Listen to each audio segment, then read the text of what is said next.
رمضان کا مہینہ وہ بابرکت وقت ہے جس کے بارے میں اللہ تعالیٰ فرماتا ہے شہر رمضان الذی انزل فیہ القرآن،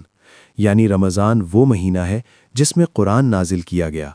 اور پھر ایک خاموش اور نورانی رات میں پہلی وحی نازل ہوئی جب فرمایا گیا اقرأ بسم ربک الذی خلق، پڑھو اپنے رب کے نام سے جس نے پیدا کیا۔ یہ وہ لمحہ تھا جس نے انسانیت کی تقدیر بدل دی،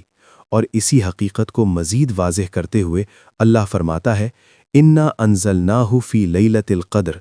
بے شک ہم نے اسے شب قدر میں نازل کیا، اور ایک اور مقام پر فرمایا انا انزلناہ فی لیلۃ مبارکہ،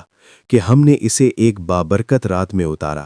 گویا رمضان صرف بھوک اور پیاس کا نام نہیں، بلکہ یہ قرآن سے جڑنے، ہدایت پانے اور اپنے دلوں کو نور الہی سے منور کرنے کا مہینہ ہے۔ یہی وہ مہینہ ہے جس میں زمین پر آسمان کا پیغام اترا اور انسان کو جہالت کے اندھیروں سے نکال کر ہدایت کی روشنی عطا کی گئی۔ ویڈیو کو لائک کریں، سبسکرائب کریں اور شیئر کریں تاکہ یہ پیغام زیادہ لوگوں تک پہنچے۔